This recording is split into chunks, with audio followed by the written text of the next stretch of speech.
আমি এখন তোমাদের যে প্রবলেমটা সলভ করে দেখাবো আর কি। আমি যদি একটু লিখতে চাই, আমি তোমাদেরকে এখন দেখাবো। এই ক্লাসে আমি কয়েকটা প্রবলেম দেখাবো আর কি, খুবই খুবই গুরুত্বপূর্ণ প্রবলেম। প্রথমে যেটা দেখাবো সেটা হচ্ছে দুইটা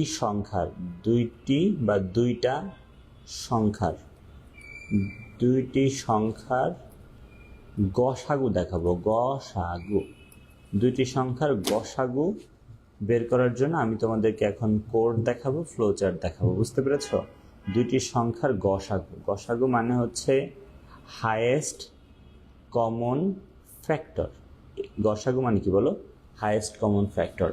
তাহলে আমি এখন দেখাচ্ছি তোমাদেরকে দুইটি সংখ্যার মধ্যে গসাগু। ঠিক আছে, খুবই গুরুত্বপূর্ণ একটা প্রবলেম আসলে এটা, দুইটি সংখ্যার মধ্যে গসাগু। তো তার আগে একটু দেখো তোমরা যে আসলে গসাগুটা আমরা কিভাবে বের করি। ধরো আমি এখানে একটা সংখ্যা দিয়েছি 5 আর একটা সংখ্যা দিয়েছি 10। তোমরা কি বলতে পারবা এই 5 আর 10-এর মধ্যে গসাগুটা কত? 5 আর কি বলো তো, 5 আর হচ্ছে 10-এর মধ্যে গসাগু কত বলতে পারবা কেউ? আসলে 5 আর 10-এর মধ্যে গসাগুটা হচ্ছে 5 আর 10-এর মধ্যে গসাগু কত? 5। তারপরে দেখো একটা সংখ্যা হচ্ছে মনে করো 4 আর একটা হচ্ছে 6। এই 4 আর 6-এর মধ্যে গসাগু কত জানো? 4 আর 6-এর মধ্যে গসাগু আসলে 2। 4 আর 6-এর মধ্যে গসাগু কত বলো? 2। আরও দেখাচ্ছি, ধরো 8 আর 12। 8 আর 12-এর মধ্যে গসাগু কত জানো? 8 আর 12-এর মধ্যে গসাগু আসলে 4। তারপরে দেখো ধরো 3 আর হচ্ছে মনে করো আর একটা সংখ্যা দিলাম 5। কত বলছি বলো? 3 আর 5 বলেছি। ধরো একটা সংখ্যা হচ্ছে 3, একটা সংখ্যা মনে করো হচ্ছে 5। তো 3 আর 5-এর মধ্যে যদি গসাগুর কথা বলি, 3 আর 5-এর মধ্যে যদি গসাগুর কথা বলি যে এই দুইটা সংখ্যার মধ্যে গসাগু কত, উত্তর হচ্ছে 1। বুঝছো? তাহলে 5 আর 10-এর মধ্যে গসাগু হচ্ছে 5, 4 আর 6-এর মধ্যে গসাগু হচ্ছে 2, 8 আর 12-এর মধ্যে গসাগু হচ্ছে 4, 3 আর 5-এর মধ্যে গসাগু কত বলছি বলো? 1 বলছি। এখন গসাগুটা আসলে কিভাবে বের করে একটু বুঝো ভালোভাবে, যে গসাগুটা কিভাবে বের করে বা গসাগুটা আসলে কে। দেখো এই যে দুইটা সংখ্যা না, এই দুইটা সংখ্যার মধ্যে আসলে গসাগু হওয়ার ইনিশিয়াল সুযোগ থাকে যাদের, সেটা হচ্ছে 1 থেকে শুরু করে এদের মধ্যে যে ছোট সংখ্যা ওর মধ্যে কেউ একজন। তার মানে এই দুইটার মধ্যে গসাগু হওয়ার সুযোগ আছে 1-এর, 2-এর, 3-এর, 4-এর আর 5-এর। বুঝতে পেরেছো? এই দুইটা সংখ্যার মধ্যে গসাগু হওয়ার সুযোগ আছে 1 থেকে শুরু করে এই দুইটা সংখ্যার মধ্যে যে ছোট ওর মধ্যে কেউ একজন। এর বাইরে আসলে আর কোনো সুযোগ নেই। তার মানে এই 5-এর থেকে বড় 6, 7, 8, 9, 10-এর আর গসাগু হওয়ার সুযোগ নেই। তো এদের মধ্যে গসাগুটা আসলে কে? তো এই যে তুমি 1 থেকে শুরু করে যে ছোট সংখ্যা পর্যন্ত যে সংখ্যাগুলো এখানে লিখেছো, আমি লিখেছি আসলে, এদের মধ্যে দেখো কে কে আসলে এই দুইজনকেই ভাগ করে ভাগশেষ শূন্য বানাইতে পারে। মানে ব্যাপারটা হচ্ছে কারা কারা ডিভিজিবল। মানে ধরো এই যে 5 একটা সংখ্যার একটা কি 10 না? তো দেখো 1 কিন্তু 5-কে যদি তুমি 1 দিয়ে ভাগ দাও, দেখো 5 বার যাবে 5 হবে এবং ভাগশেষ কিন্তু শূন্য। তার মানে 1 কিন্তু বিভাজ্য বানাইতে পারে। আবার 10-কেও দেখো তুমি যদি 1 দিয়ে ভাগ দাও, 10 বার যাবে 10 হবে, ভাগশেষ শূন্য। তার মানে 1 কিন্তু উভয় সংখ্যা দ্বারা বিভাজ্য। 1 যে সংখ্যাটা, এটা কি এই দুইটা সংখ্যা দ্বারাই বিভাজ্য। এরপরে দেখো 2 কি দুইটা সংখ্যা দ্বারাই বিভাজ্য? উত্তর হচ্ছে না, 2 দুইটা সংখ্যা দ্বারা বিভাজ্য না। 2 আসলে 5 দ্বারা বিভাজ্য না। দেখো 5-কে তুমি যখন 2 দিয়ে ভাগ দিবা, 5-কে যখন 2 দিয়ে ভাগ দিবা, তখন দেখবা 2 বার যাবে 4 হবে আর ভাগশেষ থাকবে কিন্তু 1। ভাগশেষ 1 থাকা মানে কিন্তু বিভাজ্য না। তার মানে 2 কিন্তু উভয় সংখ্যা দ্বারা বিভাজ্য না। 3ও উভয় দ্বারা বিভাজ্য না। 4ও উভয় দ্বারা আসলে বিভাজ্য না। কিন্তু বিশ্বাস করো আমাকে, 5 আসলে উভয় সংখ্যা দ্বারাই বিভাজ্য। দেখো এই যে 5, এই 5-কে যখন 5 দিয়ে ভাগ দিবা, দেখবা 1 বার যাবে 5 হবে, ভাগশেষ শূন্য। আবার এই যে 10 যেটা, সেই 10-কে যখন তুমি 5 দিয়ে ভাগ দিবা, 10-কে যখন 5 দিয়ে ভাগ দিবা, 2 বার যাবে 10 হবে, ভাগশেষ থাকবে কি? শূন্য। তার মানে আমি যেটা বললাম প্রথমে, যে 5 আর 10-এর মধ্যে গসাগু বের করতে এসেছি এবং বলেছি যে 1 থেকে শুরু করে ছোট সংখ্যার মধ্যে কেউ একজন গসাগু হবে। আমরা লুপ দিয়ে 1 থেকে শুরু করে ছোট সংখ্যা পর্যন্ত বানাবো না ইনশাআল্লাহ। এরপরে বলেছি এদের মধ্যে যে উভয় সংখ্যা দ্বারা বিভাজ্য হয়, তাদের মধ্যে কে কে আছে? 1 আছে আর 5 আছে। এই 1 আর 5-এর মধ্যে যে বড়, সেই আসলে গসাগু। তার মানে আসলে গসাগুর যে ব্যাপারটা এখানে দাঁড়াইলো, ঠিক আছে, সবাই মনোযোগ দাও। তাহলে গসাগুর যে ব্যাপারটা দাঁড়ালো সেটা হচ্ছে যাদের গসাগু তুমি বের করতে চাচ্ছ 1 থেকে শুরু করে ওদের মধ্যে যে ছোট সংখ্যা ওর মধ্যে কেউ একজন গসাগু। সো এই জন্য আমি 5 আর 10-এর মধ্যে বললাম গসাগুর দৌড়ে এগিয়ে আছে 1 2 3 4 5। এরপরে বলছি এদের মধ্যে দেখো কে কে উভয় দ্বারা বিভাজ্য হয়। দেখো 1 উভয় দ্বারা বিভাজ্য হয়েছে আর 5 হয়েছে, কিন্তু 2 3 4 আসলে কি উভয় সংখ্যা দ্বারা বিভাজ্য হয় না। তো এই যে এই দুইটা সংখ্যা যে উভয় দ্বারা বিভাজ্য হয়েছে এদের মধ্যে বড় হচ্ছে 5, এই জন্য 5 হচ্ছে গসাগু। দেখো আমি আরেকটা এক্সাম্পল দিই। ধরো 4 আর 6-এর মধ্যে গসাগুকে আমার প্রথম কথা অনুসারে 1 থেকে শুরু করে এদের মধ্যে ছোট কে 4 না, তাহলে 1-এর বা 2-এর বা 3-এর বা 4-এর গসাগু হওয়ার চান্স আছে। 5-এর 6-এর কোনো চান্স নেই। আমরা আসলে যেটা করব সেটা হচ্ছে ফার্স্টে লুপ চালিয়ে 1 থেকে শুরু করে ওই যে 1 থেকে শুরু করে যে ইয়া পর্যন্ত আর কি বলে ছোট সংখ্যা বা 4 পর্যন্ত আমরা লুপ চালিয়ে বানিয়ে নিব, বুঝছো? 1 থেকে শুরু করে 4 পর্যন্ত লুপ চালিয়ে বানাবো। এরপরে আমরা দেখব যে এদের মধ্যে কে কে বিভাজ্য। দেখো আমাকে বিশ্বাস করো, 1 তুমি যদি 4-কে 1 দিয়ে ভাগ দাও ভাগশেষ 0 হবে, আবার তুমি যদি 6-কেও 1 দিয়ে ভাগ দাও ভাগশেষ 0 হবে। তার মানে 1 কিন্তু উভয় দ্বারা বিভাজ্য। তারপরে 2ও তো উভয় দ্বারা বিভাজ্য। দেখো 2-কে তুমি যখন 4 দিয়ে ভাগ দিবা 2 বার যাবে এবং ভাগশেষ কিন্তু 0 হবে, তাহলে 2 কিন্তু বিভাজ্য। 3 আসলে 6 দ্বারা বিভাজ্য, 4 দ্বারা বিভাজ্য না, তাহলে 3 বাদ। 4 আসলে 4 দ্বারা বিভাজ্য, কিন্তু 4 তো আবার 6 দ্বারা বিভাজ্য না। এই জন্য আসলে এক্ষেত্রে তুমি পেয়েছো কাকে কাকে বলো তো? 1 আর 2, যারা দুইজনই যারা এই 1 আর 2 কি উভয় সংখ্যা দ্বারা বিভাজ্য। বুঝতে পেরেছ? আমাদের এখানে 1 আর 2 বলো উভয় দ্বারা বিভাজ্য। সবাই কি বুঝতে পেরেছ? তো এদের মধ্যে বড় কে বলো? এদের মধ্যে বড় আসলে 2, এই জন্য 2 হচ্ছে গসাগু। এদের মধ্যে বড় আসলে কি 2 না, এই জন্য 2 হচ্ছে কি বলো গসাগু। তাহলে আমি কি বোঝাইতে পেরেছি যে কিভাবে আমরা গসাগু বের করেছি? আবার দেখো এই 3-5-এর জন্য, এটা আমি লাস্ট বলতে চাই, 3-5-এর জন্য যে ঘটনাটা ঘটছে দেখো 3 আর 5-এর মধ্যে আমাদের প্রথমে দেখতে হবে 1 থেকে শুরু করে ছোট সংখ্যা। দেখো 1, তারপরে কি 2, তারপরে 3, 1 থেকে শুরু করে ছোট সংখ্যা। এখন বলো কে কে উভয় দ্বারা বিভাজ্য? কে কে উভয় দ্বারা বিভাজ্য একটু দেখো। কে কে উভয় দ্বারা বিভাজ্য? উত্তর হচ্ছে 1 কিন্তু বিভাজ্য। 1 তুমি এই যে 3-কে তুমি যখন 3-কে 1 দিয়ে ভাগ দিবা দেখবা 3 বার যাবে ভাগশেষ 0, তার মানে 1 কিন্তু বিভাজ্য। আবার 5 দ্বারা বিভাজ্য, তার মানে 1 বিভাজ্য। 2ও বিভাজ্য না, 3ও উভয় দ্বারা বিভাজ্য না। 3 আসলে 3 দ্বারা বিভাজ্য, কিন্তু 3 কি 5 দ্বারা বিভাজ্য না। তাহলে এখানে সুযোগ হচ্ছে 1-এর। আশা করি বুঝতে পেরেছো যে কিভাবে গসাগুটা হচ্ছে আর কি। তাহলে আমরা যেটা করব ফার্স্টে লুপ চালাবো। লুপ চালিয়ে 1 থেকে শুরু করে যার যার মধ্যে তুমি গসাগু বের করতে চাচ্ছ 1 থেকে শুরু করে ওদের মধ্যে যে ছোটটা, ওদের মধ্যে কি বলো যে ছোট, ওই সংখ্যাগুলো বানাবা লুপ দিয়ে।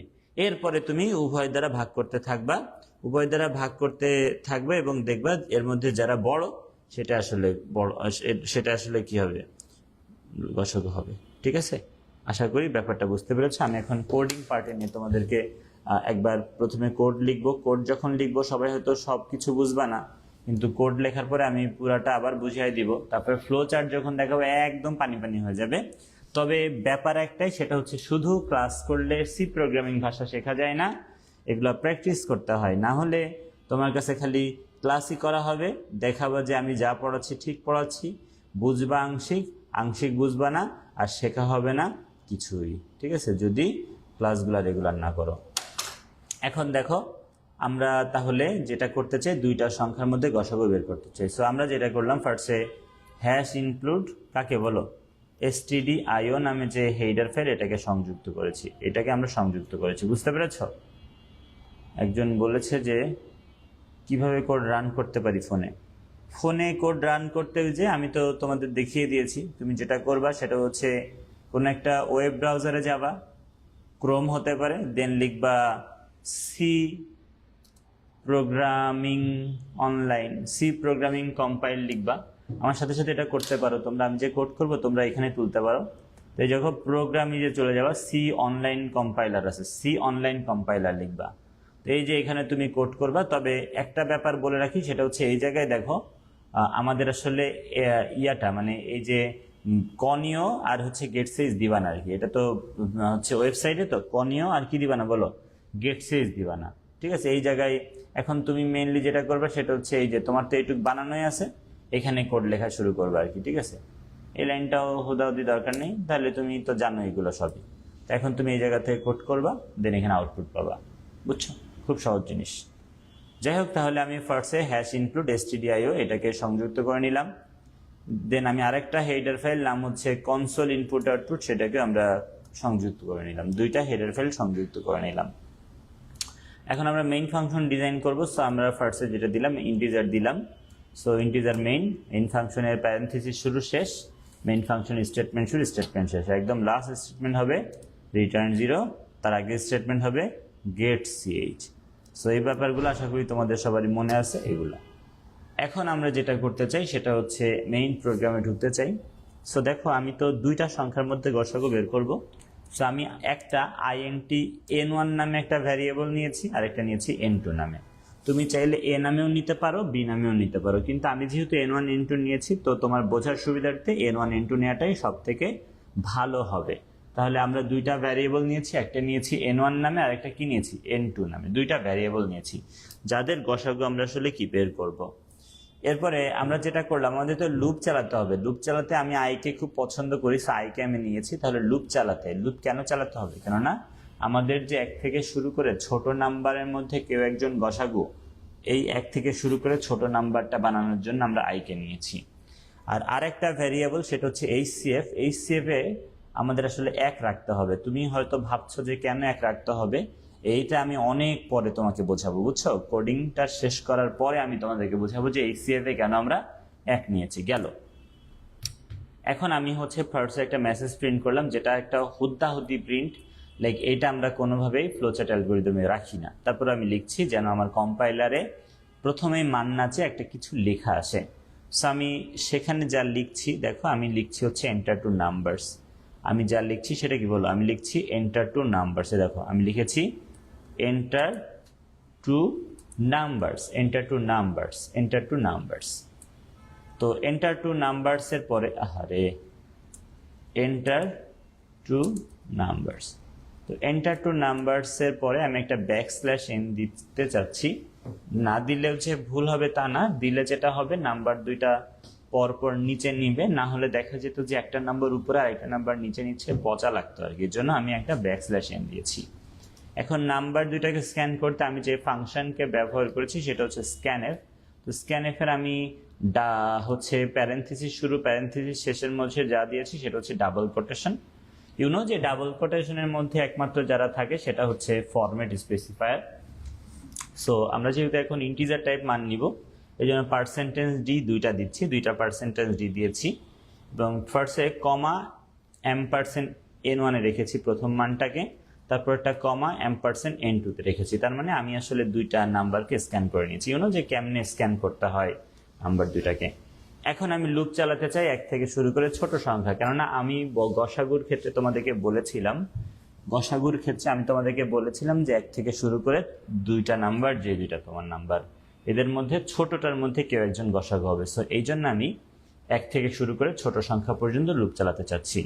সো দেখো আমি যেটা করলাম, ফর লুপ চালালাম, এবং আমি যেটা করলাম i = 1 থেকে শুরু করলাম, কেননা 1 থেকে শুরু করে গসাগু হওয়ার চান্স আছে। দেখো আমি যদি লিখি i <= n1, তো এখানে তুমি হয়তো বলতে পারো যে আপনি কিভাবে জানলেন যে n1টা ছোট সংখ্যা। সত্যি বলতে বড় সংখ্যা পর্যন্ত লুপ চালালেও কোনো সমস্যা নেই, ঠিক আছে?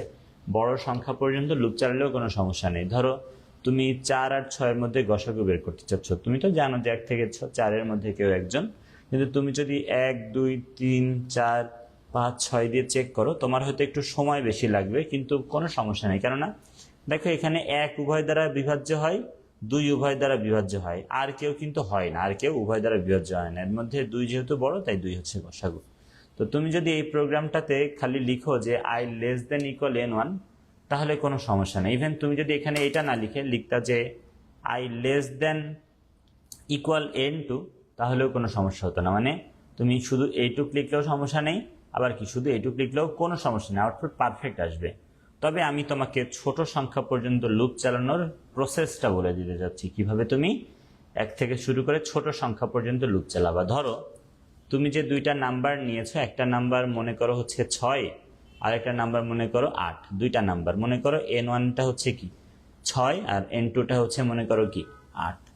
এখন তুমি কিভাবে ছোট সংখ্যা পর্যন্ত লুপ চালাবা। তুমি যদি শুধু লিখতে এইটুক, তুমি শুধু এটুক লিখলে এই লুপটা চলতো কার জন্য, 1 থেকে শুরু করতো, এর মান 1 থেকে লুপ চালানো শুরু করতো এবং 6 পর্যন্ত চলতো 1 1 বাড়িয়ে। তাহলে আয়ের মান 1 এর জন্য লুপ চলতো, 2 এর জন্য, 3 এর জন্য, 4 এর জন্য, 5 এর জন্য আর 6 এর জন্য। কিন্তু তুমি যদি এইটা না লিখে শুধু লিখতে এইটা যে আয়ের মান 1 থেকেই শুরু করেছো, কিন্তু লিখেছো i less than equal n2 আর এখানে i প্লাস প্লাস করেছো, তখন লুপটা 1 দিয়ে চলা শুরু করে n2 মানে কত 8 পর্যন্ত চলতো 1 1 করে বেড়ে। তার মানে আয়ের মান 1 এর পরে 2, দেন 3, দেন 4, দেন 5, দেন 6, দেন 7, দেন 8। এই যে আয়ের 8টা মান, এই 8টা মানের জন্য লুপটা চলতো 1 থেকে শুরু করে কোন পর্যন্ত বল, 1 থেকে শুরু করে 8 পর্যন্ত। বুঝতে পেরেছো?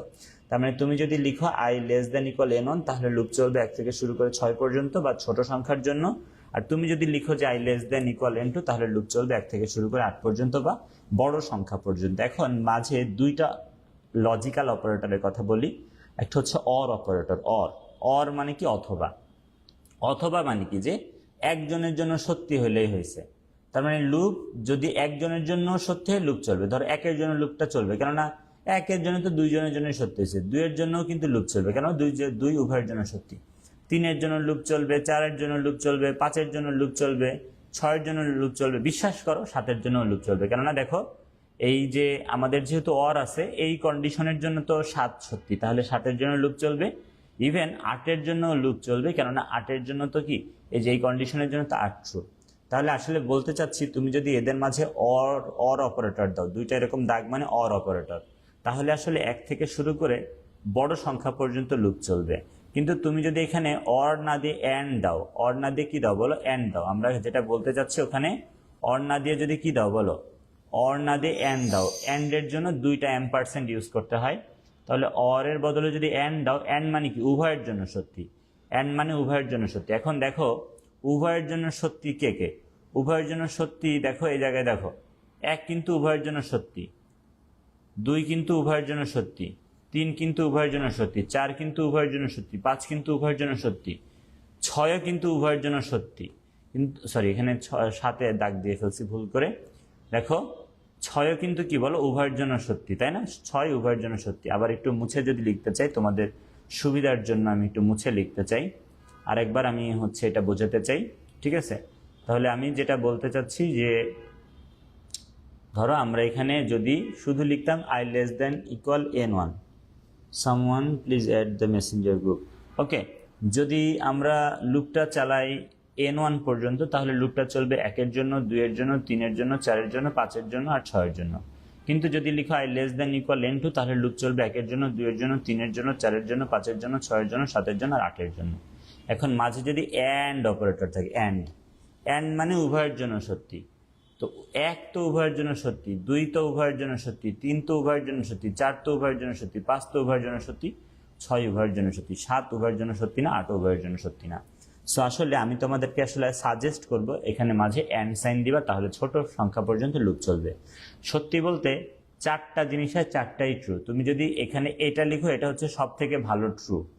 যদি লিখো i less than n1, i less than equal n1 or i less than equal n2 তাও সত্যি, কোনো সমস্যা নেই, বাট এইটা বেস্ট। তুমি যদি শুধু বলো i less than equal n1 তাও সত্যি, তুমি যদি বলো i less than equal n2 তাও সত্যি, কিন্তু সব থেকে best K i less than মানে এইটা এবং মাঝে এন্ড। তাহলে বুঝতেই পেরেছো আমরা কেন মাঝে এন্ড দিব। মাঝে এন্ড দিলে আসলে আমাদের লুপটা চলবে 1 থেকে শুরু করে ছোট সংখ্যা পর্যন্ত। আমরা যদি কি দিই বলো, আমরা যদি এভাবে 1 থেকে শুরু করে i less than equal n1 এবং i less than equal n2 লিখি তাহলে লুপটা চলবে 1 থেকে শুরু করে কি ছোট সংখ্যা পর্যন্ত, 1 থেকে ছোট সংখ্যা। তাহলে আমি লুপ দিয়ে 1 থেকে শুরু করে যে দুইটা নাম্বারের মধ্যে গসাগু বের করবো তাদের মধ্যে ছোটটাকে বানিয়ে ফেলেছি। এখন আমরা স্টেটমেন্ট দিব, আর এই স্টেটমেন্টে কি হবে, i এর মান 1 এর জন্য একবার স্টেটমেন্ট দিতে হবে, 2 এর জন্য, এভাবে ছোট সংখ্যা পর্যন্ত লুপ চলবে। এখন দেখো আমাদের তো i দিয়ে তাহলে মানগুলো আসলো 1 থেকে শুরু করে, তা আমাদের যে দুইটা নাম্বার n1 একটা নাম্বার আর n2 একটা নাম্বার, এখন আমাদের i দিয়ে যে মান আসছে এগুলো আমরা বারবার দেখব বিভাজ্য কিনা উভয় দ্বারা। আমি লিখেছি যে ইফ আমাদের যে নাম্বার n1 mod i মানে কি জানো, তার মানে n1 i দ্বারা বিভাজ্য কিনা, সরি ভুল বলেছি, এই যে n1 mod i মানে আসলে n1 কে i দিয়ে ভাগ করে ভাগশেষ বের করেছো, সেটা সমান সমান যদি শূন্য হয় তার মানে বিভাজ্য, বুঝছো? তুমি যদি লিখো n1 mod i, তার মানে কি n1 কে তুমি i দিয়ে ভাগ করে ভাগশেষ বের করতেছো। এই ভাগশেষটা যদি কার সমান হয়? শূন্যের সমান হয়, তার মানে বিভাজ্য। তাহলে n1 mod i = 0 মানে n1 i দ্বারা বিভাজ্য, এবং আমাদের যে n2 সেটাও mod i = 0, তার মানে কি n2 যদি বিভাজ্য হয় তার মানে আমরা বলেছি n1 কে i দিয়ে ভাগ করে ভাগশেষ বের করছি, সে ভাগশেষটা শূন্যের সমান। শূন্যের সমান মানে কি বিভাজ্য। আবার n2 কে তুমি i দিয়ে ভাগ করে ভাগশেষ যেটা পাচ্ছ এটাও কি শূন্যের সমান, তার মানে কি বিভাজ্য। তার মানে n1 আর n2 দুইটাই যদি কি হয়, সরি ভুল বলেছি, তার মানে আমি যেটা বলছি n1 আর n2 উভয়ই যদি কি বলো i দ্বারা বিভাজ্য হয়, তখন আমি বলতে যাচ্ছি যে HCF নামে যে ভ্যারিয়েবল তুমি সেখানে i কে জমা করে ফেলো। আসলে এটাই হচ্ছে সলিউশন, আর কিচ্ছু করা লাগবে না, লুপ থেকে বের হয়ে যে HCF এর মান প্রিন্ট করে দিলেই হবে। আমি বুঝাই দিচ্ছি কিভাবে হয়েছে। আমি এখন প্রিন্ট করলাম যে HCF = %d এবং বললাম HCF নামে একটা ভ্যারিয়েবল আছে ওইটার মান। এটাই হচ্ছে আমাদের উত্তর। আমি বুঝাই দিচ্ছি যে কিভাবে পারফেক্টলি হয়ে গেল। আমি আগে রান করে দেখাই যে আমি ঠিক করেছি, তারপরে বোঝাবো, ফ্লোচার্ট দিয়ে আরো ভালো করে বোঝাবো। সো আমি ফার্স্টে এই প্রোগ্রামটা রান করেছি, বলতেছে এন্টার টু নাম্বারস। কি বলতেছে দেখো, বলতেছে এন্টার টু নাম্বারস। দেখো আমি দিয়েছি 6, আমি দিয়েছি 6, আমি দিয়েছি 8, আমাকে বিশ্বাস করো উত্তর বলেছে 2, তার মানে ঠিক আছে। আমি আবারও প্রোগ্রাম রান করে 8 আর 12 দিয়ে দেখাবো, 4 হবে গসাগু। আমি প্রোগ্রামটা আবারও রান করেছি, আমি এখন দিয়েছি কত, আমি দিয়েছি এখন 8 আর 12। দেখো 8 দিয়েছি ফার্স্টে, দেন দিয়েছি 12, দেখো উত্তর বলতেছে কি 4, তার মানে পারফেক্টলি হয়েছে। আমি প্রোগ্রামটা আরেকবার রান করব। আমি ধরো এখন দিতে চাচ্ছি কত, 5 আর 3। আমি 5 আর 3 দিয়ে দেখাচ্ছি, ধরো 5 দিয়েছি, 3 দিয়েছি, গসাগু 1, ঠিক আছে। আমি আরেকবার প্রোগ্রামটা রান করছি এবং আমি আসলে এখন 6 আর 8 দিয়েই বা 8 আর 6 দিয়ে আমি যা পাবো এটা আগেই দেখিয়েছি, কিন্তু আমি এখন তোমাদেরকে এটা বুঝাবো আর কি। দেখো গসাগু কিন্তু ঠিকই কি আমাদের 2 আছে। সো আমি এখন তোমাদেরকে এই কোডটা বোঝানোর চেষ্টা করব যে কিভাবে কি হয়েছে, কিভাবে এই প্রোগ্রামটা পারফেক্টলি চললো আর কি। আমি তোমাদেরকে এখন বুঝাবো, মনোযোগ দিয়ে বুঝবা, তারপরে ফ্লো চার্ট দিয়ে আমি আরো ক্লিয়ার করে দেবো ইনশাল্লাহ। তোমরা যারা আমার রেগুলার ক্লাস করো চ্যাপ্টার 5-এর, তারা তোমাদের এইচএসসিতে মানে চ্যাপ্টার 5 নিয়ে টেনশন থাকবে না ইনশাল্লাহ। আর তোমরা যারা রেগুলার ক্লাস করো না, তাদের উদ্দেশ্য কথা একটাই, সেটা হচ্ছে আমার ক্লাস তোমরা একদম শুরু থেকে করবে, তাহলে আর আইসিডি 5 চ্যাপ্টার নিয়ে কোনো সমস্যা হবে না। 5 চ্যাপ্টার কঠিন চ্যাপ্টার একটা।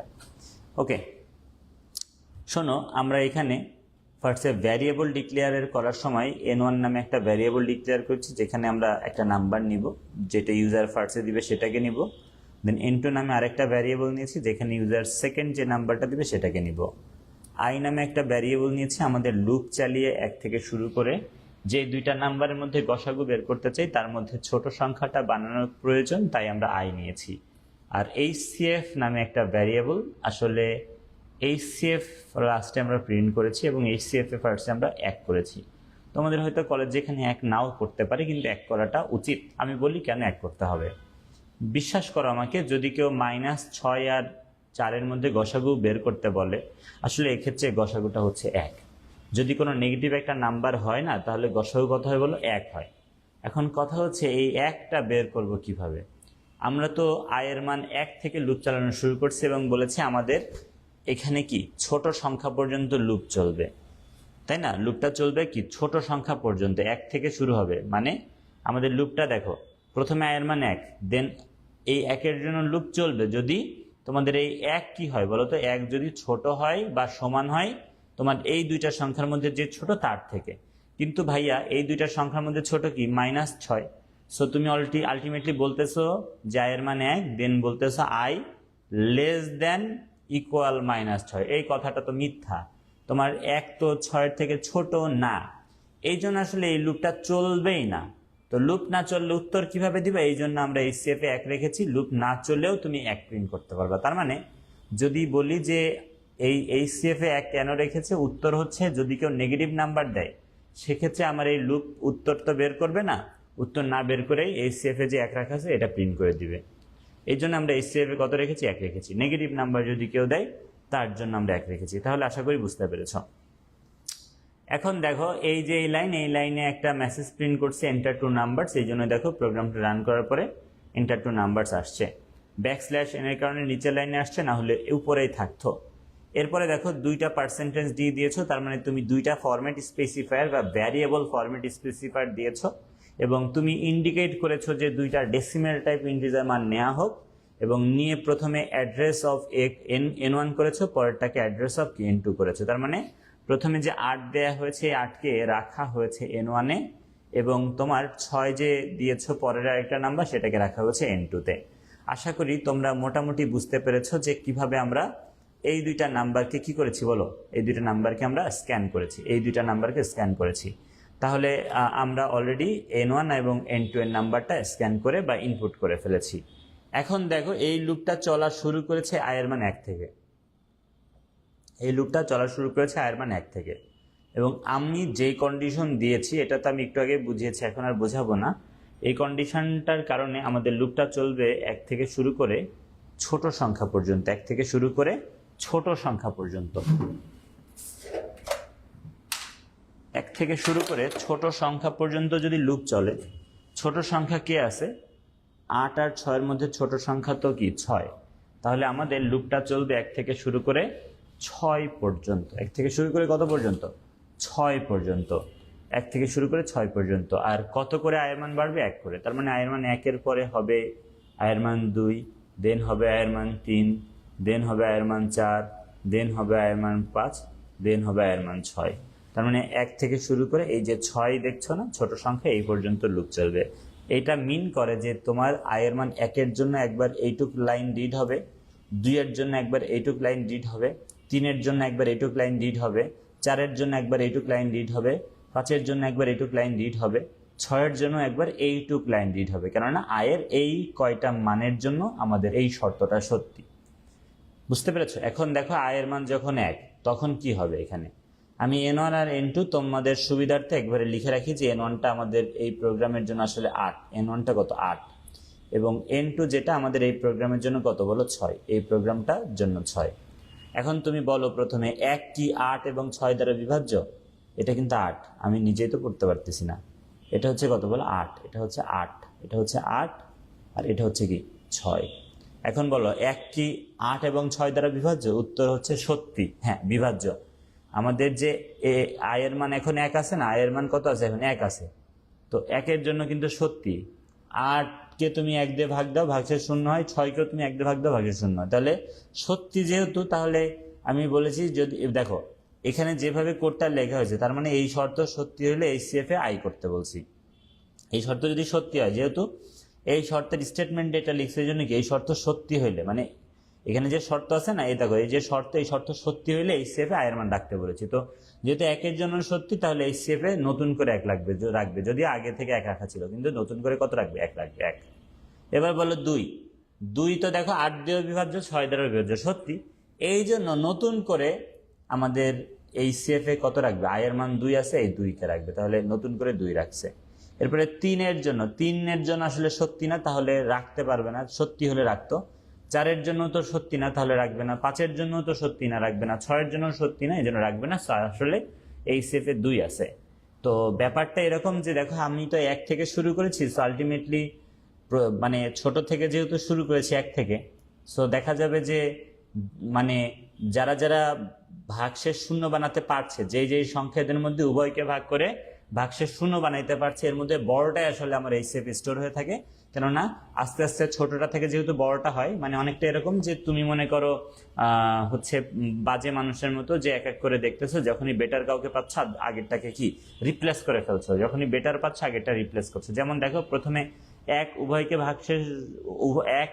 ভাগ করে ভাগশেষ 0 বানাতে পেরেছিল বলে তুমি কিন্তু কি প্রথমে 1কে রেখেছিলে HCF ভ্যারিয়েবলে, কিন্তু যখন 2 পেরেছে তুমি 1কে বাদ দিয়ে 2কে রেখেছো, আর কেউ পারে নাই, আলটিমেটলি 2 থেকে গেছে।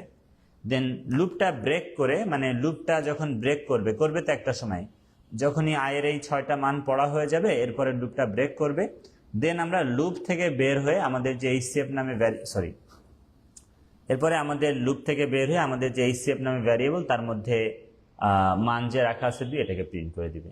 আশা করি তোমরা ধরতে পারছো যে কিভাবে আমরা গসাগুটা বের করেছি।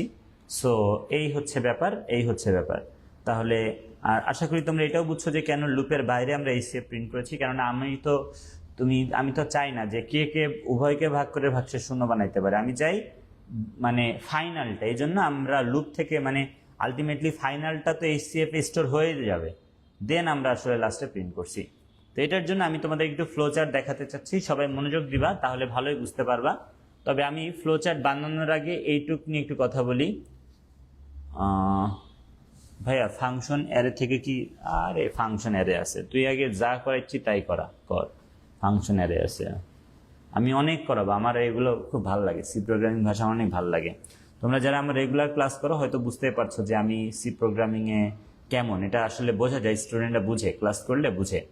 সো আমি তোমাদের পড়াতে থাকি, দেখতে থাকো, আমি তোমরা যতদূর নিতে পারো আমি দিব ইনশাআল্লাহ। তা আমি তোমাদেরকে তাহলে এটার এখন ফ্লো চার্ট দেখাবো, এটার তোমাদের কি ফ্লো চার্ট দেখাবো। বাট দেখো, ফ্লো চার্ট বানানোর আগে তোমাদেরকে যেই ব্যাপারটা বলতে চাই সেটা হচ্ছে এই যে আমাদের যে এখানে লুপের যে কন্ডিশন না, এই লুপের কন্ডিশন চেক করার আগে তোমার যেটা করতে হবে, দেখো ইকুয়াল আর মান গ্রহণগুলো করতে হবে। দেখো এই যে এইচসিএফ এ 1 এটা অবশ্যই করতে হবে তোমাকে, N1 আর N2 এর মান গ্রহণ এটাও করতে হবে, এইচসিএফ এ আইতে 1 এটাও করতে হবে। তাহলে বিফোর চেকিং দিস কন্ডিশন তোমাকে আসলে এইচসিএফ এ 1 রাখতে হচ্ছে, N1 N2 এর মান গ্রহণ করতে হচ্ছে, আর আই এর ভ্যালু 1 করতে হচ্ছে। তাহলে এই তিনটা করে দেন কন্ডিশনে আসি।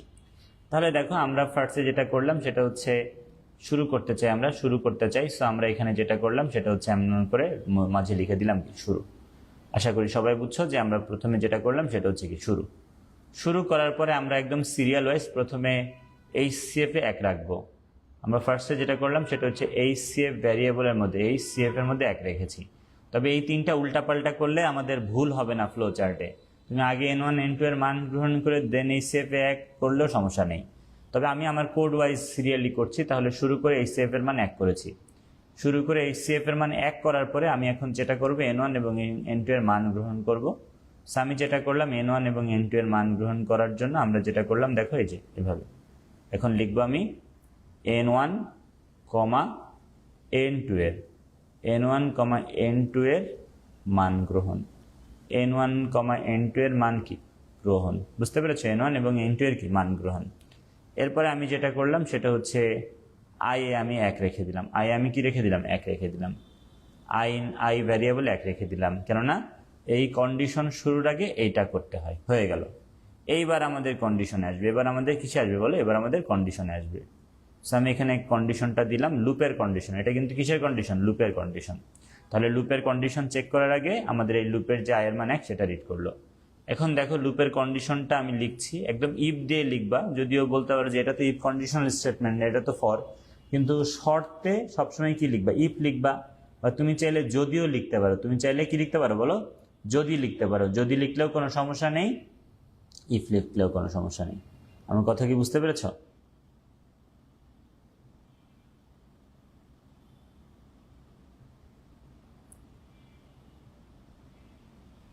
ওকে, তো তাহলে আমি যেটা করলাম সেটা হচ্ছে ইফ, এখানে একটু বড় কন্ডিশন, তো আমার এই জায়গার মধ্যে হবে না, সো আমি একটু এটা মুছে আর একটু বড় জায়গা নিতে চাচ্ছি, আর একটু বড় জায়গা নিচ্ছি আমি, আর একটু চ্যাপ্টা করে জায়গাটা নিচ্ছি, চ্যাপ্টা করে আমি এটা নিলাম, আরে এটা তো চ্যাপ্টা হলো না, চ্যাপ্টা করে নিব আর কি।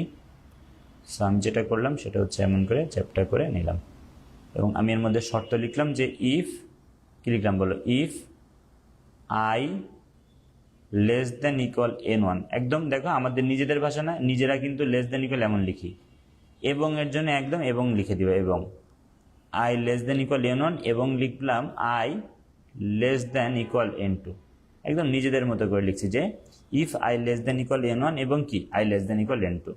দেখো শর্ত কিন্তু সত্যি হতে পারে, শর্ত কিন্তু মিথ্যা হতে পারে। এখন বলি শর্ত সত্যি হলে কি আর মিথ্যা হলে কি, মনোযোগ দিয়ে শুনবা, শোনো।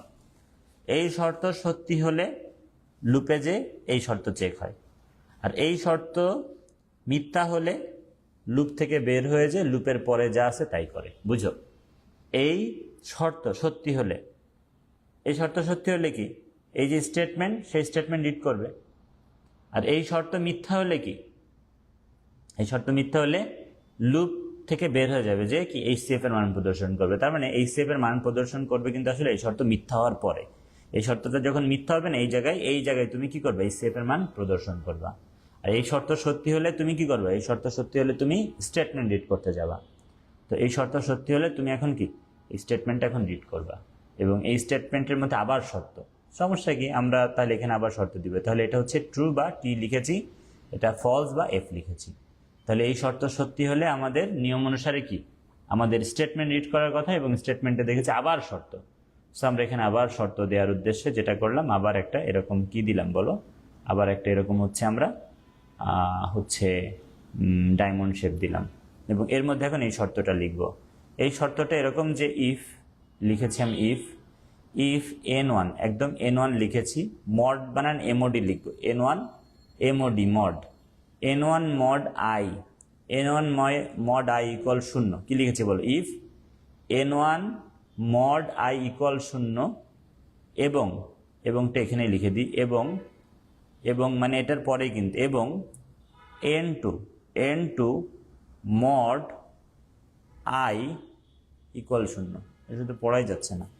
আচ্ছা আমি দেখি আরও একটু বড় করে লেখার চেষ্টা করি। এটা এমন করে আমরা বুঝতে আমাদের সমস্যা হচ্ছে। আমি এটাকে আরও বড় করে লিখতে চাই। সো আমি যেটা করলাম সেটা হচ্ছে এর বিদায় দিয়ে দিই স্বরূপ। দেন এখানে আমি বড় করে শর্তটা এখন লিখতে চাই। ওকে, কইছে ওকে, বড় করে শর্ত লিখতে চাই। ভালো করে বুঝো সবাই। তাহলে এখন বড় করে আমি শর্তটা লিখব, আমি বড় করে শর্তটাই লিখব। তাহলে এখন শর্তটা লিখছি যে ইফ, দেখো এই শর্তটা, সরি এই শর্তটা, কারণ এই শর্ত সত্যি হলে কি স্টেটমেন্ট রিড করে এই শর্ত চেক করবে। শর্ত হচ্ছে if n1 mod I equal 0 এবং n2 মড আই ইকুয়াল 0। তার মানে এইটার বাংলা কথা হচ্ছে n1 যদি আই দ্বারা বিভাজ্য হয় এবং n2 যদি কি আই দ্বারা বিভাজ্য হয়। ঠিক আছে, তোমাদের জুমের লিঙ্ক তো দেয়াই আছে, পোস্টেই আছে, দেখবা, ওখান থেকে দেখে নাও। তাহলে বুঝছো তো জিনিসটা? দেখো এই জায়গার কথা বলি, এই জায়গায় হচ্ছে এই শর্তটা ছিল, এই শর্ত বলেছি, এই শর্ত সত্যি হলে স্টেটমেন্টের মধ্যে যাই, স্টেটমেন্টের মধ্যে যা করার কথা তাই করবে, আর এই শর্ত মিথ্যা হলে লুপ থেকে বের হয়ে যাবে, লুপের স্টেটমেন্ট থেকে বের হয়ে যায়, এই যে এই 7 প্রিন্ট করবে। এখানে আমি পরে লিখি আর কি। এখন ভাইয়ারা মনোযোগ দিয়ে আমার কথা শুনো। কথা হচ্ছে এই যে আমাদের মনে করো এই শর্ত আমরা মেনে নিলাম সত্যির জন্য আমরা এখন স্টেটমেন্টের মধ্যে যে এই শর্তটা চেক করলাম, এবং দেখো এই যে সেই শর্তটা আমরা চেক করেছি।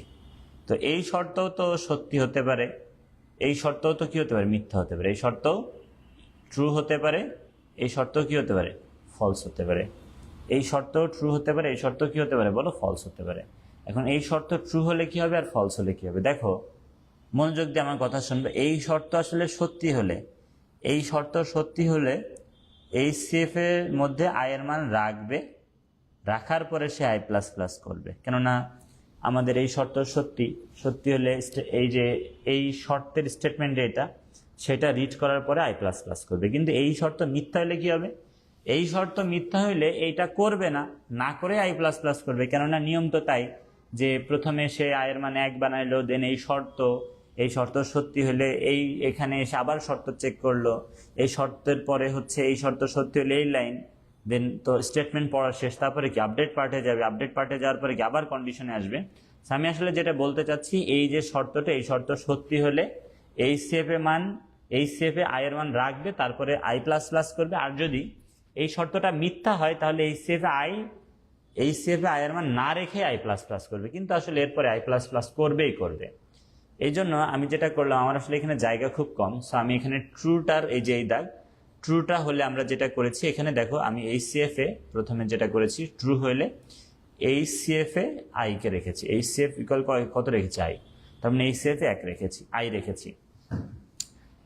এই সিএফে 1 রাখার পরে, এই সিএফে 1 রাখার পরে এখন আই প্লাস প্লাস করবা না? দেখো বুঝো, আমাদের এই শর্ত সত্যি, দেখো এই শর্ত সত্যি হলে এই শর্তে যে আসলো, এবং এই শর্ত সত্যি হলে এই সেফে আই রাখার পরে কি আই প্লাস প্লাস করবে। আর যদি এই শর্ত মিথ্যা হয় তাহলে কি ডিরেক্ট আই প্লাস প্লাস করবে, এই সেফে আই এর মান না রেখে। এটাই তো নিয়ম। শর্ত সত্যি হলে কি এটা করার পরে সে আপডেট পার্টে যাবে, আর মিথ্যা হলে কি এটা না করে আপডেট পার্টে যাবে, কেননা ওর তো শর্ত মিথ্যা, এটা তো রিড করতে পারছে না, কিন্তু তার স্টেটমেন্ট পড়া তো শেষ, সেই জন্য কি আপডেট পার্টে যাবে। সো আমরা আসলে এখানে একটা কানেক্টর দিতে চেয়েছি, কানেক্টর দিলাম, তো এটাকে আমরা এখানে আনছি। আর এই যে এই শর্তের যে মিথ্যা, যেটা এখানে ট্রু লেখা কেন, টি না, এটা হচ্ছে ফলস। তো এটার যে মিথ্যা সেটাকে আমরা এখানেই কানেক্ট করে দিলাম, এটাকে আমরা এখানে কানেক্ট করে দিলাম। সব একটু দেখবা যে আমি কি করছি। দেখো আমি যেটা করলাম, এই শর্তটা যদি মিথ্যা হয় আমি এই কানেক্টরে অ্যাড করে দিলাম, এই কানেক্টরে অ্যাড করে দিলাম, ঠিক আছে। এবং তারপরে আমরা কি করব, আই এর মান 1 বাড়াবো, তারপরে আমরা আই এর মান 1 বাড়াবো, বা আই ইকুয়াল লিখবো আই প্লাস 1। ঘটনাটা কি বুঝছো? ঘটনাটা কি বুঝছো? দেখো এই যে কন্ডিশন, এই কন্ডিশনটা সত্যি হইলে এই সিএফ এর মান আই করে তারপরে করলো আই প্লাস প্লাস, এই শর্ত মিথ্যা হলে এই সিএফ আই না করেই করলো কি আই প্লাস প্লাস। কিন্তু আই প্লাস প্লাসের পরে কি আবার কন্ডিশন চেক করে, তো তোমাকে আবার এই কন্ডিশনে আসতে হবে। এই জন্য আমি এখানে জায়গা রেখে দিয়েছিলাম আগে, আমি জানি আবার এখানে আসবে। আমরা এখানে হচ্ছে একটা কানেক্টর দিলাম এবং এই বান্দাটাকে এখান থেকে টেনে এনে ওখানে নিয়ে যাবো। এই বান্দাকে এখান থেকে টেনে নিচ্ছি, দেখো এই বান্দাকে টেনে নিচ্ছি, টেনে নিচ্ছি, টেনে নিচ্ছি, টেনে নিচ্ছি, টেনে নিচ্ছি, টেনে নিচ্ছি, নিয়ে আমরা এখানে নিয়ে এলাম। এটাই তো কাহিনী, এটাই তো কাহিনী, তাই না? এই শর্ত সত্যি হইলে এই সিএফ এ আয়ের মান রাখলো তারপরে করলো আই প্লাস প্লাস, আর এই শর্ত মিথ্যে লিখি ও এই সিএফ এ আয়ের মান না রেখে কি আই প্লাস প্লাস করলো, দেন আবার এই শর্তে আসলো। এবার এইটাই হচ্ছে লুপ, এটাই চলতে থাকবে। কিন্তু ভাইয়া একটা সময় তোমার আসলে এই কন্ডিশনটা মিথ্যা হয়ে যাবে। একটা সময় কি হয়ে যাবে বলো, এই কন্ডিশনটা মিথ্যা হয়ে যাবে। এই কন্ডিশনটা মিথ্যা হলে আসলে কি করবে, এই লুপ থেকে বের হয়ে আসবে, এই লুপ থেকে বের হয়ে আসবে, বের হয়ে এসে সে এই সিএফ এর মান প্রদর্শন করবে। সো আমি এখানে যেটা করলাম, এই সিএফ এর মান প্রদর্শন করলাম। দেখো আমি এখানে যেটা করলাম সেটা হচ্ছে কি, এই সিএফ এর মান প্রদর্শন, এই সিএফ এর মান প্রদর্শন, এবং এর পরে কোডটা এক্সিট করবে বা শেষ করবে। এই হচ্ছে আমাদের দুইটা সংখ্যার মধ্যে গসাগুর কোড, আর এটা হচ্ছে ফ্লোচার্ট। আশা করি তোমাদের বোঝার কথা। যদি তুমি মোটামুটি আমার ক্লাসগুলো রেগুলার করো তাহলে তোমার সমস্যা হওয়ার কথা না। এখন আমি লসাগু দেখাচ্ছি। আমি এই প্রোগ্রাম দিয়ে লসাগু বা এলসিএম বলে, এলসিএম মানে লোয়েস্ট কমন মাল্টিপ্লায়ার বলে, সেটা বের করে দেখাচ্ছি। দেখো ধরো একটা সংখ্যা হচ্ছে 4 আর একটা সংখ্যা হচ্ছে 6। তো এদের মধ্যে তুমি তো গসাগু বের করলা 2, কিন্তু এদের মধ্যে লসাগু হয় আসলে 12। এদের মধ্যে লসাগু কত, 12 হয়। এদের মধ্যে লসাগু কত হয় বলছি বলো, 12 হয়। আবার দেখো মনে করো 8 আর 12-র মধ্যে, 8 আর 12-র মধ্যে গসাগু হয় 4, গসাগু হয় কি 4, কিন্তু লসাগু কত জানো, লসাগু আসলে 24। তো লসাগু বের করার টেকনিক হচ্ছে সংখ্যা দুইটাকে গুণ করে গসাগু দিয়ে ভাগ দিবা, শেষ। আমি আবার বলি, আমি লসাগু বের করার টেকনিক কি বললাম, আমি বললাম তুমি যেই সংখ্যা দুইটার লসাগু বের করবা, তাহলে এই প্রোগ্রাম দিয়ে লসাগু বের করা যায়। ধরো তোমার নাম্বার হচ্ছে একটা 4 আর 8, তো এদের হচ্ছে গুণফল কত, 4 8 32, সেই 32-এর সাথে ভাগ দিবে এদের গসাগু, এদের গসাগু আসলে 4, তাহলে কত হচ্ছে, 4 দিয়ে ভাগ দিলে 8 হচ্ছে না, আসলে 8 হচ্ছে লসাগু। আশা করি বুঝতে পেরেছ। তাহলে তোমার পরীক্ষায় যদি গসাগু বের করতে বলে তাহলে তো হয়ে গেল, এটা হচ্ছে গসাগুর জন্য কোড, এটা হচ্ছে ফ্লো চার্ট। আর যদি তোমার পরীক্ষায় লসাগু বের করতে বলে তাহলে এই প্রোগ্রামের সাথেই তুমি যেটা করবে, এখানে আরেকটা ভ্যারিয়েবল নিয়ে নিবা, নাম দিলাম এলসিএম, নাম দিলাম কি এলসিএম, লোয়েস্ট কমন মাল্টিপ্লায়ার। দেন আমরা লাস্টে প্রিন্ট করছি না, মানে লুপ থেকে বের হয়ে গেছি, এই যে এই লুপ থেকে বের হয়ে যায় মানে কি এই শর্ত মিথ্যা, তখন আমরা অলরেডি কিন্তু আমাদের এই সিএফ উত্তর হয়ে গেছে, এই সিএফ অলরেডি উত্তর বের হয়ে গেছে। দেন আমরা যেটা করলাম, বললাম হচ্ছে এলসিএম ইকুয়াল আমাদের যে নাম্বার দুইটা n1 ইন্টু কি n1 into n2 divide by বললাম এই সিএফ বা হাইয়েস্ট কমন মাল্টিপ্লায়ার বা গসাগু। দেখো লসাগু হয়েছে কি নাম্বার দুইটার গুণফল ডিভাইড বাই গসাগু, এই হচ্ছে তোমার লসাগু বের হয়ে গেছে। তার মানে এখানে একটু চেঞ্জ করবো ফ্লো চার্টে, এবং তখন তুমি এখানে কি করতে পারবা, এলসিএম প্রিন্ট করতে পারবা, এলসিএম প্রিন্ট করতে পারবা। এবং এলসিএম বা লোয়েস্ট কমন মাল্টিপ্লায়ার হবে আসলে এই যে এলসিএম নামে যে ভ্যারিয়েবলটা, এটার মান এলসিএম। সো এটাই আসলে আমাদের লসাগু। তাহলে আমরা এখন যেটা করতে চাই সেটা হচ্ছে, আর আমাদের জুমের তো লিঙ্ক চেঞ্জ হচ্ছে না, সেম লিঙ্কই থাকছে। তাহলে আমরা এখানে এটা প্রিন্ট না করে যদি লসাগু চাই, গসাগু তো দেখলাই মাত্র, লসাগু যদি করতে চাও তাহলে তুমি তো এই শর্ত যখন মিথ্যা হলো, এই লুপের শর্ত যখন মিথ্যা হলো, লুপ থেকে তুমি বের হয়ে গেলা, দেন তুমি কি করবে, এখন এখানে এসে ওই সূত্র দিয়ে এলসিএম বের করবা। একদম গায়ে গায়ে লাগাই দিবা এগুলা, মানে এরোর সাথে তোমার এই দাগ, আহারে পচা হইতেছে, এরোর সাথে এই দাগের একদম কি মিল রাখতে হবে। তাহলে আমরা, আচ্ছা ওইটাকে আমি টান দিচ্ছি, সমস্যা নেই। এটা কিন্তু এমন সব সময়, দেখো আমি দেখছি এখানে কিন্তু ফাঁকা রাখি নাই, অবশ্যই অ্যারো দিয়ে একটা একটা শেপের সাথে একটা শেপ লাগিয়ে রাখতে হয়। এখন আমি যেটা করলাম সেটা হচ্ছে লিখলাম হচ্ছে এলসিএম। এলসিএম মানে কি n1 গুণ n2 ডিভাইড বাই কি বলো, ডিভাইড বাই HCF। দেন আমাদের হচ্ছে এলসিএম এর মান প্রিন্ট হবে, দেন আমাদের এলসিএম এর মান প্রিন্ট হবে। দেন কি হবে, এলসিএম এর মান প্রদর্শন। আশা করি বুঝতে পেরেছ, আশা করি বুঝতে পেরেছ, আশা করি বুঝতে পেরেছ। নিজে প্র্যাকটিস করলে আরো ভালো বুঝতে পারবা ইনশাল্লাহ। নিজে নিজে একটু ট্রাই করবা, পারবা। তাহলে আমি এই প্রোগ্রামটার সমাপ্তি ঘোষণা করলাম এবং আমি এখন আরেকটা প্রবলেম তোমাদেরকে দেখাবো। আসলে এরকম প্রবলেম একটা ক্লাসে অনেক বেশি করা যায় না, বুঝছো। আমাদের এই প্রবলেমগুলা বুঝতে পেরেছ, অনেকগুলা করা যায় না। তো আমি আরেকটা করব এখন, সেটা হচ্ছে একটি সংখ্যা লিখো, একটি সংখ্যা মৌলিক, একটি সংখ্যা মৌলিক নাকি মৌলিক নয়, মৌলিক নাকি মৌলিক নয়, একটি সংখ্যা মৌলিক নাকি মৌলিক নয় তা বের করব, বুঝছো। একটি সংখ্যা মৌলিক নাকি মৌলিক না তা বের করব।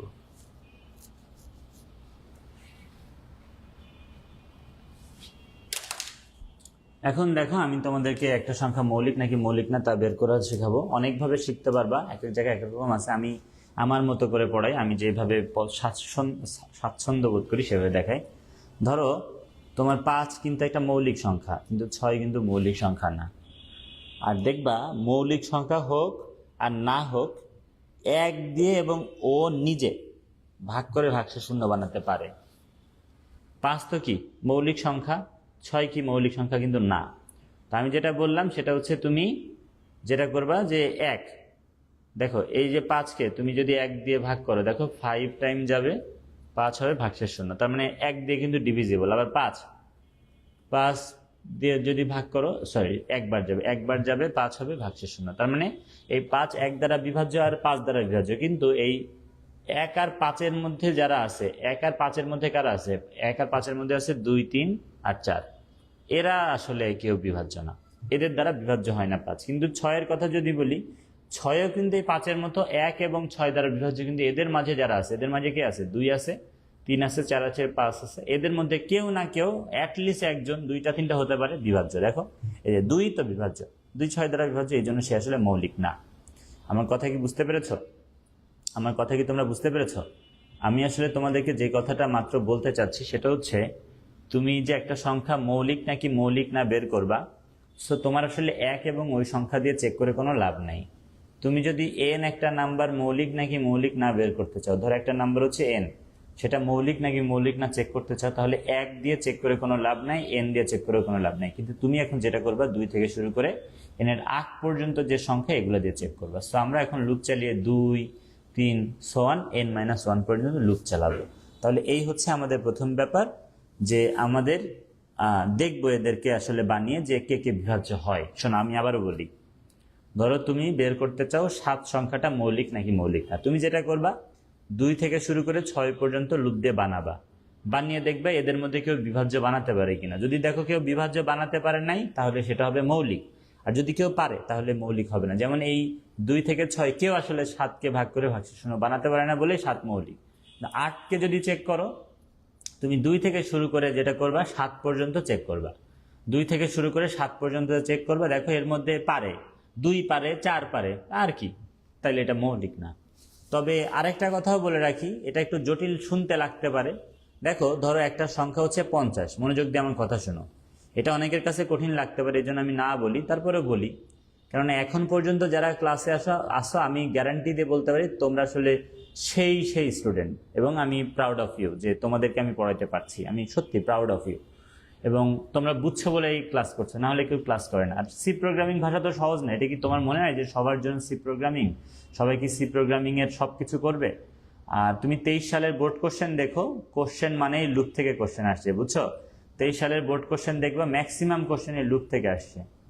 এজন্য তোমাকে ভালোভাবে শিখতে হবে। ওকে, আচ্ছা। যশোর বোর্ডের 23 সালের কোশ্চেন দেখলে অবাক হবা। আমি যেটা করছি মৌলিক, এটা তো কঠিন, এটা আসলে সব থেকে কঠিন। এর থেকে কঠিন হচ্ছে আছে আরেকটা, সেইটা আসলে আসছে। সো এটা আমি এই ক্লাসে না, আগামী ক্লাসে দেখাবো। এটা আসলে খুবই স্পেশাল টাইপ স্টুডেন্টদের জন্য আমি দেখাবো তারপরেও। ওকে, আমি তাহলে শুরু করলাম। সবাই মনোযোগ দিবা। আমি তাহলে শুরু করলাম। আমি যে কথাটা বলতে যাচ্ছিলাম সেটা আগে বলি। আমি বলতে যাচ্ছিলাম কি, ধরো একটা সংখ্যা হচ্ছে 100। একটা সংখ্যা কি 100, এটা তো আসলে মৌলিক সংখ্যা না, এটা হচ্ছে মৌলিক ছাড়া সংখ্যা, অমৌলিক সংখ্যা। তো আমাদের কথা অনুসারে আমরা 2 থেকে শুরু করে 99 পর্যন্ত দেখবো যে কে কে বিভাজ্য বানাতে পারে। তবে দেখো ভাইয়া, মৌলিক হোক ভালো, মৌলিক নাও হোক ভালো, একটা সংখ্যা কিন্তু তার অর্ধেকের পরে আর বিভাজ্য হয়ই না। সো তুমি যদি লুপ 2 থেকে শুরু করে 99 পর্যন্ত চালাও তাহলেও কোনো সমস্যা নেই। আবার তুমি যদি লুপ 2 থেকে শুরু করে 50 পর্যন্ত চালাও তাহলেও কোনো সমস্যা নেই। কেননা আমি তো বলেছি, তাই না? আমি বললাম না মাত্র, আমি আসলে বলেছি যে আমাদের একটা সংখ্যা মৌলিক নাকি মৌলিক না সেটা আসলে কি 2 থেকে শুরু করে ওই সংখ্যার অর্ধেক পর্যন্ত চালালেও হবে। তুমি চাইলে, মানে আমি তো এখন লুপ চালাবো আর কি, আমি আসলে যেটা করব আমি হচ্ছে দুইটাই তোমাদেরকে বলতে পারি, দুইটাই কারেক্ট। তবে এই অর্ধেক পর্যন্ত চালানো বেটার। কেন দেখো এই 100 দ্বারা বিভাজ্য কে কে হয়?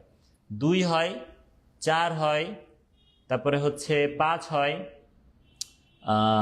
তারপরে কি 10 হয়, 20 হয়, 25 হয়, 50 হয়। এরপরে কি আর কেউ বিভাজ্য হয়? এ তো এমনি মৌলিক না।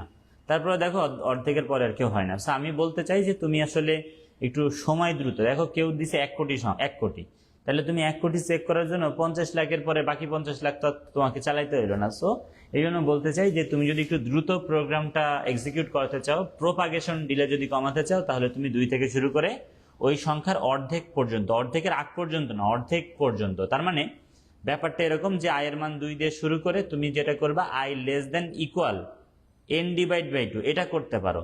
আবার আরেকটা করতে পারো যেটা সবাই করে, সেটা হচ্ছে i এর মান 2 থেকে শুরু করে i লেস দেন n ও লিখতে পারো। i লেস দেন কি n ও লিখতে পারো, তবে এটা লেস দেন ইকুয়াল না। আবার কিন্তু n এর আগ পর্যন্ত, 2 থেকে শুরু করে n এর আগ পর্যন্ত, এটাও কারেক্ট। আবার i less than equal n divide by 2, এটাও কারেক্ট। যেটা মন চাই করো, কোনো সমস্যা নেই। তাহলে আমি একটু করে এগোচ্ছি। আমি আসলে এখনো তোমাদের পুরো জিনিসটা বুঝাইনি। আমি আসলে আগে নাম্বারগুলা বানাই, পরে আমরা দেখব যে কিভাবে কি করতে হয়। আচ্ছা, আমি একটু বলেই শেষ করি, তাহলে তোমরা ভালো বুঝবা। তাহলে আমরা মনে করো একটা সংখ্যা 10, এটা চেক করতে চাই। তাহলে আমার শর্ত অনুসারে আমি 2 রে বানাবো লুপ দিয়ে, 3 রে বানাবো লুপ দিয়ে, 4 রে বানাবো লুপ দিয়ে, 5 রে বানাবো লুপ দিয়ে। এরপরে দেখবো যে বিভাজ্য কেউ বানাতে পারে কিনা। কেউ যদি বিভাজ্য বানাতে পারে তাহলেই তো বুঝছো যে সে আসলে কি হবে, মৌলিক আর হবে না। যদি কেউ বিভাজ্য না বানাতে পারে, মৌলিক। এখন আমি আগে দেখো শুরু করি। আমি যেটা করলাম সেটা হচ্ছে n নামে একটা ভ্যারিয়েবল নিলাম। n দিয়ে আসলে যে নাম্বারটা মৌলিক নাকি মৌলিক না এটা আনবো। লুপ চালিয়ে বলে i নিয়েছি, আর একটা বিশেষ কারণে ICT মানে শূন্য রেখেছি। ICT মান একটা বিশেষ কারণে শূন্য রেখেছি। এটা আমি না বোঝালে বুঝবাই না, এখন একটু ধৈর্য ধরো। তো আমি বললাম এন্টার এ নাম্বার। আমি প্রথমে কি বললাম? এন্টার এ নাম্বার বললাম। দেন %d দিয়ে নাম্বারটা নিয়ে আমাদের যে n নামে যে ভ্যারিয়েবল, এর মধ্যে রেখে দিলাম। তাহলে দেখো আমি যেটা করলাম, n এর মানটা গ্রহণ করলাম। বুঝতে পেরেছো? এন্টার এ নাম্বার বললাম ফার্স্টে, এন্টার এ নাম্বার বলে আমি একটা নাম্বার নিলাম। এখন দেখো লুপ চালাচ্ছি, 2 থেকে শুরু করলাম। আমি বলেছি যদি তুমি এটা লিখো যে i less than equal, i less than equal না, আসলে i লেস দেন n লিখো। আসেন ভিতরে আসেন। i লেস দেন ইকুয়াল যদি i লেস দেন যদি n লিখো তাহলে কিন্তু কোনো সমস্যা নাই। i লেস দেন n লিখলে কি বলছি বলো? কোনো সমস্যা নাই। তবে আরেকটা ঘটনা তুমি ঘটাতে পারো, সেটা হচ্ছে i লেস দেন ইকুয়াল, কি বলেছি বলো? i less than equal n divide by 2 লিখতে পারো, ঠিক আছে? তবে এইটা হচ্ছে বেটার। কেন বেটার? তাহলে তোমার কেউ যদি 100 দেয়, তোমার কিন্তু 50-এর পরে আর চেক করতে হলো না, এটাই হচ্ছে বেটার। তাহলে আমি 2 থেকে শুরু করে যেটা করলাম সেটা হচ্ছে n ডিভাইড বাই 2 পর্যন্ত লুপটা চালালাম। এখন মনোযোগ দিয়ে দেখো, আমাদের তো তাহলে i নামে যে ভ্যারিয়েবল সেখানে কিন্তু যেটা হয়েছে সেটা হচ্ছে কি 2 থেকে শুরু করে যার আমি মৌলিক নাকি মৌলিক না, যে সংখ্যাটা প্রাইম নাকি প্রাইম না এটা চেক করতে চাই, তার অর্ধেক পর্যন্ত আমরা কি বানিয়ে ফেলেছি। এখন আমরা একটা কন্ডিশন দিচ্ছি, ইফ তুমি যাকে চেক করতে চাও সেটা হচ্ছে n, আমি দিলাম মড, এরপরে কি দিব বলো? আই। কেন আই? কেননা আই দিয়ে আমি আসলে 2 থেকে শুরু করে যাকে বের করতে চাচ্ছি সে মৌলিক নাকি মৌলিক না তার অর্ধেক পর্যন্ত বানিয়ে নিয়েছি। তাহলে n mod i ইকুয়াল যদি 0 হয়, মানে বিভাজ্য যদি হয়, তখন আমরা যেটা করব সেটা হচ্ছে আইসিডি নামে ভ্যারিয়েবলে 1 লিখবো। আমি জানি এখন থেকে আর কিচ্ছু বুঝবা না, আমি কোডটা এখন কমপ্লিট করে তারপরে বোঝাবো। আমি এখন লুপ থেকে বের হলাম, লুপ থেকে বের হয়ে আমি বললাম ইফ আমাদের যে আইসিডি নামে ভ্যারিয়েবলটা ছিল এটাকে স্টিল হচ্ছে শূন্যই আছে, যদি স্টিল শূন্য থাকে তখন আমরা প্রিন্টএফ ফাংশনের মধ্যে যেটা প্রিন্ট করে দিব সেটা হচ্ছে আমাদের %d বা যে নাম্বারটা দেয়া হয়েছিল সেটা আসলে প্রাইম নাম্বার, সেটা আসলে কি নাম্বার? প্রাইম নাম্বার বা মৌলিক নাম্বার। আর এলসে যে আমরা যেটা করব সেটা হচ্ছে নন প্রাইম প্রিন্ট করব, ঠিক আছে? আমি আগে দেখাই একবার, ঠিক আছে? শোনো, এই প্রোগ্রামটার ফ্লোচার্ট আমি এই ক্লাসে আসলে দেখাবো না, তোমরা আসলে আমি বুঝতে পারছি অনেক কঠিন হয়ে যাচ্ছে, সো আমি আসলে এটা জাস্ট একটু বুঝাবো এখন, দেন আমি আগামী ক্লাসে এটার হচ্ছে ফ্লোচার্টও দেখাবো, দরকার এটা আরেকবারও দেখাবো, তারপরে তোমার ওই যে বলছি 1 থেকে n পর্যন্ত মৌলিক, এটাও আমি আগামী ক্লাসে দেখাবো, ঠিক আছে? সো আমি আগে প্রোগ্রামটা রান করে দেখি যে আমি ঠিকঠাক কোড লিখেছি, দেন তোমাদেরকে আমি বোঝাচ্ছি, মনোযোগ দাও। আমি তাহলে যেটা করলাম সেটা হচ্ছে ফার্স্টে প্রোগ্রামটা একটু রান করতে চাচ্ছি, ওকে? আমরা ফার্স্টে প্রোগ্রামটা রান করতে চাচ্ছি। সো প্রোগ্রামটা রান করার জন্য দেখো আমি বিল্ড অ্যান্ড রানে চাপ দিলাম, তো এ দেখো কি বলতেছে, ফার্স্টে বলতেছে এন্টার এ নাম্বার, আমি দেখো 5কে দিয়েছি, দেখো 5কে দেওয়ার পরে বলতেছে আচ্ছা এখানে হচ্ছে আমাদেরকে অবশ্যই বলতে হবে যে কার মান বলো তো, তোমার যাকে চেক করতে আসছো আর কি n সেটা বলতে হবে। তাহলে এখানে যেটা করলাম n দিয়ে দিলাম, ওকে। এখন দেখো প্রোগ্রামটা আমি রান করলাম যে এন্টারের নাম্বার, ধরো আমি দিয়েছি 5, বলতেছে দেখো প্রাইম, তার মানে কোড ঠিক আছে। আমি আবার প্রোগ্রামটা রান করলাম, দিচ্ছি যখন 6, দেখো 6-এর জন্য বলছে যে নন প্রাইম, তার মানে আমি কোড ঠিক একটু বুঝাচ্ছি, মনোযোগ দিয়ে শোনো, ঠিক আছে? মনোযোগ দিয়ে শোনো, আর অল্প সময় তোমাদের নিব আর কি, মনোযোগ দিয়ে একটু শোনো। দেখো এই প্রোগ্রামটা বুঝতে হলে তো বানাতে পারে, কেন আপনি এইসব করবেন? আপনি তো বলতেই পারতেন যে তখন তো সে আসলে প্রাইম না, নন প্রাইম। কিন্তু সমস্যা হচ্ছে ভাইয়া, তুমি যদি 100 দিয়ে চেক করো তাহলে 100-র বেলায় 2 পারবে, 5 পারবে, 10 পারবে, 20 পারবে, তারপরে কি 25 পারবে, 50 পারবে, তাহলে বারবার বলবে নন প্রাইম নন প্রাইম নন প্রাইম নন প্রাইম, এটা কি পচা হয়ে যাবে না? আমি তো চাই না এটা, আমি চাই একবারই বলুক নন প্রাইম, এই জন্য আমরা এটা করেছি। তাহলে আমি যেটা বলতে চাচ্ছি ফার্স্টে সেটা হচ্ছে এই যে আইসিডি নামে ভ্যারিয়েবলের শূন্য রেখেছি এই কারণেই যে এই শর্তটা সত্যি হচ্ছে কি হচ্ছে না এটা আমার জানার প্রয়োজন গেল। আর এই জায়গায় এসে দেখো সেটা হচ্ছে আমি একটা বিশেষ যে যদি কেউ বিভাজ্য বানাতে পারে তখন আমি আইসিডির মান 1 করেছি। এখানে দেখো 0 বাদে অন্য নাম্বারও ধরতে পারতাম, তখন তাই লিখতাম, এবং 1 বাদে অন্য নাম্বারও লিখতে পারতাম। আর দেখো আমি লুপ থেকে বের হয়ে লাস্টে বলছি ভাই স্টিল আইসিডির মান কি 0 আছে? যদি থাকে তখন বলছি প্রাইম, আর যদি না থাকে কি বলছি? নন প্রাইম। এখন আমি পরপর কোডটা একটু বোঝাচ্ছি, মনোযোগ দিয়ে দেখো, শোনো। তাহলে প্রথমে এখানে আসলাম, n নামে একটা ভ্যারিয়েবল, যেটা আসলে যেই নাম্বারটা প্রাইম নাকি প্রাইম না চেক করবা তাকে নিবা। i নামে একটা ভ্যারিয়েবল, লুপ চালাতে হবে, কেননা 2 থেকে শুরু করে যাকে বের করতে চাই সে প্রাইম নাকি প্রাইম না তার আগ পর্যন্ত নাম্বারগুলা প্রডিউস করার জন্য আমরা i নিয়েছি বা লুপ চালাতে নিয়েছি i। এবং আইসিটি, আই হোপ বুঝতে পেরেছো যে কেন আইসিটি ভ্যারিয়েবল নিয়েছি, কেন শূন্য নিয়েছি। এখন দেখো এই দুইটা লাইনের মাধ্যমে আমরা কিসের মান গ্রহণ করে নিলাম? n এর মান গ্রহণ করে নিলাম। সো প্রোগ্রামটা যখন রান করবা তোমাকে একদম এন্টারের বাটন থেকে শুরু করে এই যে নাম্বার দেন কোলন হুবহু প্রিন্ট হবে। দেন আমরা একটা \n ইউজ করেছি, এটা আসলে প্রয়োজনই ছিল না। সো \n এর কারণে নিচে লাইনে আসবে, এসে বিপ বিপ করবে। সো দেখো একটা %d মানে একটা নাম্বার চাচ্ছে, তুমি ধরো যাই দিয়েছো, আমি 6 দিয়ে আগে বোঝাই, তুমি ধরো 6 দিয়েছো, তাহলে 6কে আমরা অ্যাড্রেস করেছি কোথায়? n এ, তাহলে n এ চলে গেল 6। এইবার দেখো তোমার লুপ চলা শুরু করছে i এর মান কত থেকে? 2 থেকে, এবং বলেছি n এর এন এর এন ডিভাইড বাই 2 পর্যন্ত, মানে কি, যেহেতু 6 দিছে তাহলে 3 পর্যন্ত চলবে, তাহলে লুপটা চলবে i এর মান 2 এর জন্য আর 3 এর জন্য, এর বেশি চলছে না। এখন দেখো যে এই যে 2 আর 3 তারা বিভাজ্য বানাতে পারে কি পারে না। দেখো দেখো আমাদের 2 কিন্তু আমাদের যে নাম্বার 6 সেটাকে বিভাজ্য বানাতে পারে। দেখো 6কে তুমি যদি 2 দিয়ে ভাগ দাও তাহলে ভাগশেষ 0 হয়, তাহলে i3 এর মান কি হয়ে গেল বলো, i3 এর মান 1 হয়ে গেল। এরপরে দেখো আমাদের i প্লাস প্লাস করে এখন i এর মান 3 আসলো। 3ও দেখো পারে, দেখো 3ও কিন্তু বিভাজ্য বানাতে পারে, 3ও সেম ভাবে 2 এর মতো বিভাজ্য বানাতে পারে বলে আবার কি হবে, i3 এর মান নতুন করে 1 হবে। সেটা ব্যাপার না, i3 এর মান আসলে 1। তার মানে ব্যাপার হচ্ছে বিভাজ্য বানাতে পারলে i3 এর মান 1 হবে, বিভাজ্য না বানাতে পারলে i3 এর মান 0 ছিল 0ই থাকবে। এরপরে দেখো লুপ যখন শেষ হয়ে গেল, 3 এর পরে তো আর কেউ চললো না, বলছি ভাই i3 এর মান কি এখনো 0 আছে? 6 এর জন্য তার থাকছে না, 6 এর জন্য 1 হয়ে গেছে, তখন বলবে নন প্রাইম। কিন্তু তুমি যদি এখানে n এর মান 5 দিতা, তুমি আচ্ছা n না ধরো 7 দিলা, তখন আসলে তুমি 2 থেকে শুরু করে 7 এর হাফ হচ্ছে 3.5, কিন্তু 3 পর্যন্ত লুপ চলবে, যেহেতু আমরা ইন্টিজার দিয়েছি এই কারণে। তাহলে 2 এর জন্য লুপ চলছে আর কি 3 এর জন্য লুপ চলছে, এবং ইন্টিজারই করতে হবে 2 আর 3। ভাই আর 2-3 মিনিট, হ্যাঁ, তাহলে 2 এর জন্য লুপ চলবে আর 3 এর জন্য লুপ চলবে। তো দেখো 7কে 2ও 0 বানাইতে পারে না ভাগ করে ভাগশেষ, আবার 3ও কিন্তু ভাগ করে ভাগশেষ 0 বানাতে পারে না। সো তোমার i3 এর মান 1 হবে না, i3 এর মান 0 ছিল 0ই থাকবে, বুঝতে পেরেছো? 7 এর ক্ষেত্রে দেখো 7 এর ক্ষেত্রে 2 কি ভাগ করে ভাগশেষ 0 বানাতে পারবে, উত্তর হচ্ছে না। 7 এর জন্য 3 কি ভাগ করে ভাগশেষ 0 বানাতে পারবে, উত্তর হচ্ছে না। তাহলে i3 এর মান কি 1 হবে? হবে না। i3 এর মান 0 রেখেছিলাম, 0ই হবে। সো আসলে আমাদের লুপ ব্রেক করলো, লুপ ব্রেক করে দেখলো যে i3 এর মান স্টিল 0 আছে, দ্যাটস ওয়াই কি প্রাইম প্রিন্ট করে দিল। আমি নেক্সট ক্লাসে এই কোডটা আবার লিখে দেখাবো এবং এটার ফ্লো চার্টও তোমাদেরকে দেখাবো। আশা করি বুঝছো। সো আমি আসলে ক্লাসটা শেষ করব, আমি একটু ব্যস্ত, হ্যাঁ, মাইন্ড করো না। আসসালামু আলাইকুম সবাইকে, হাফেজ।